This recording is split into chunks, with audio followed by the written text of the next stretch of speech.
اور اس پتھر سے آگ نکلی اور اس نے گوشت اور فطیری روٹیوں کو بھسم کر دیا۔ تب خداوند کا فرشتہ اس کی نظر سے غائب ہو گیا اور جدون نے جان لیا کہ وہ خداوند کا فرشتہ تھا۔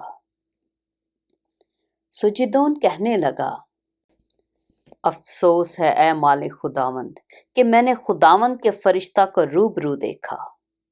خداوند نے اس سے کہا، تیری سلامتی ہو، خوف نہ کر، تو مرے گا نہیں۔ تب جدون نے وہاں سے خداوند کے لیے مذبح بنایا اور اس کا نام یہوہ سلوم رکھا، اور وہ ابی عزریوں کے عفرا میں آج تک موجود ہے۔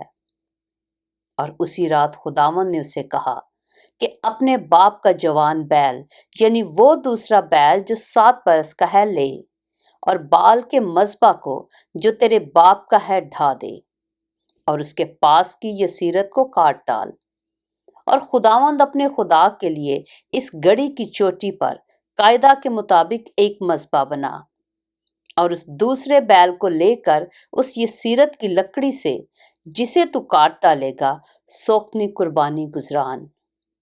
تب جدون نے اپنے نوکروں میں سے 10 آدمیوں کو ساتھ لے کر جیسا خداوند نے اسے فرمایا تھا کیا، اور چونکہ وہ یہ کام اپنے باپ کے خاندان اور اس شہر کے باشندوں کے ڈر سے دن کو نہ کر سکا، اس لیے اسے رات کو کیا۔ جب اس شہر کے لوگ صبح سویرے اٹھے تو کیا دیکھتے ہیں کہ بال کا مذبح ڈھایا ہوا اور اس کے پاس کی یسیرت کٹی ہوئی، اور اس مذبح پر جو بنایا گیا تھا وہ دوسرا بیل چڑھایا ہوا ہے۔ اور وہ آپس میں کہنے لگے، کس نے یہ کام کیا؟ اور جب انہوں نے تحقیقات اور پرسش کی تو لوگوں نے کہا کہ یواس کے بیٹے جدون نے یہ کام کیا ہے۔ تب اس شہر کے لوگوں نے یواس سے کہا کہ اپنے بیٹے کو نکال لا تاکہ قتل کیا جائے، اس لیے کہ اس نے بال کا مذبح ڈھا دیا اور اس کے پاس کی یسیرت کاٹ ڈالی ہے۔ یواس نے ان سبوں سے جو اس کے سامنے کھڑے تھے کہا، کیا تم بال کے واسطے جھگڑا کرو گے یا تم اسے بچا لو گے؟ جو کوئی اس کی طرف سے جھگڑا کرے وہ اسی صبح مارا جائے۔ اگر وہ خدا ہے تو آپ ہی اپنے لیے جھگڑے، کیونکہ کسی نے اس کا مذبح ڈھا دیا ہے۔ اس لیے اس نے اس دن جدون کا نام یہ کہہ کر یربال رکھا کہ بال آپ اس سے جھگڑ لے، اس لیے کہ اس نے اس کا مذبح ڈھا دیا ہے۔ تب سب مدیانی اور امالیکی اور اہل مشرق اکٹھے ہوئے اور پار ہو کر یزرائیل کی وادی میں انہوں نے ڈیرا کیا۔ تب خداوند کی روح جدعون پر نازل ہوئی، سو اس نے نرسنگا پھونکا اور ابیعزر کے لوگ اس کی پیروی میں اکٹھے ہوئے۔ پھر اس نے سارے منسی کے پاس قاصد بھیجے، سو وہ بھی اس کی پیروی میں فراہم ہوئے، اور اس نے آشر اور زبولون اور نفتالی کے پاس بھی قاصد روانہ کیے، سو وہ ان کے استقبال کو آئے۔ تب جدون نے خدا سے کہا کہ اگر تو اپنے قول کے مطابق میرے ہاتھ کے وسیلہ سے بنی اسرائیل کو رہائی دینی چاہتا ہے تو دیکھ، میں بھیڑ کی اون کھلیان میں رکھ دوں گا، سو اگر اوس فقط اون ہی پر پڑے اور آس پاس کی زمین سب سوکھی رہے تو میں جان لوں گا کہ تو اپنے قول کے مطابق بنی اسرائیل کو میرے ہاتھوں کے وسیلہ سے رہائی بخشے گا۔ اور ایسا ہی ہوا، کیونکہ وہ صبح کو جو سویرے اٹھا اور اس اون کو دبایا اور اون میں سے اوس نچوڑی تو پیالہ بھر پانی نکلا۔ تب جدعون نے خدا سے کہا کہ تیرا غضب مجھ پر نہ بھڑکے، میں فقط ایک بار اور عرض کرتا ہوں، میں تیری منت کرتا ہوں کہ فقط ایک بار اور اس اون سے آزمائش کر لوں، اب صرف اون ہی خشک رہے اور آس پاس کی سب زمین پر اوس پڑے۔ سو خدا نے اس رات ایسا ہی کیا، کیونکہ فقط اون ہی خشک رہی اور ساری زمین پر اوس پڑی۔ قضات کی کتاب اس کا 7واں باب۔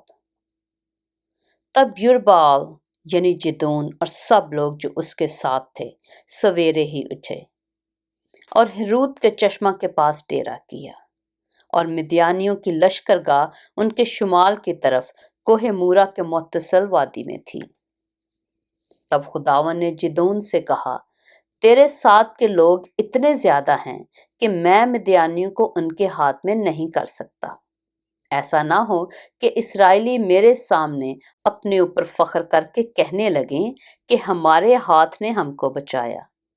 سو تو اب لوگوں میں سنا سنا کر منادی کر دے کہ جو کوئی ترساں ہو اور ہراساں ہو وہ لوٹ کر کوہ جلاد سے چلا جائے۔ چنانچہ ان لوگوں میں سے 22,000 تو لوٹ گئے اور 10,000 باقی رہ گئے۔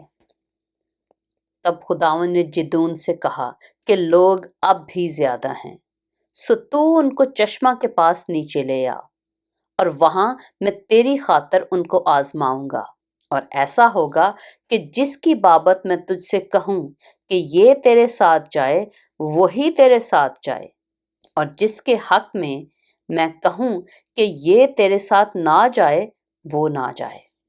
سو وہ ان لوگوں کو چشمہ کے پاس نیچے لے گیا۔ اور خداوند نے جدعون سے کہا کہ جو اپنی زبان سے پانی چپڑ چپڑ کر کے کتے کی طرح پیے اس کو الگ رکھ، اور ویسے ہی ہر ایسے شخص کو جو گھٹنے ٹیک کر پیے۔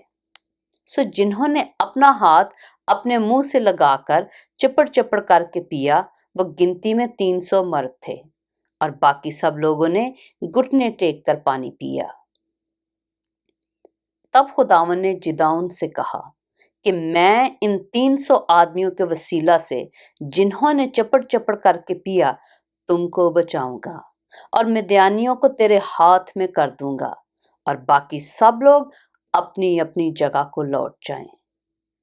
تب ان لوگوں نے اپنا اپنا توشہ اور نرسنگا اپنے اپنے ہاتھ میں لیا، اور اس نے سب اسرائیلی مردوں کو ان کے ڈیروں کی طرف روانہ کر دیا، پر ان 300 مردوں کو رکھ لیا۔ پاک کلام کے پڑھے اور سنے جانے پر خداوند کی برکت ہو۔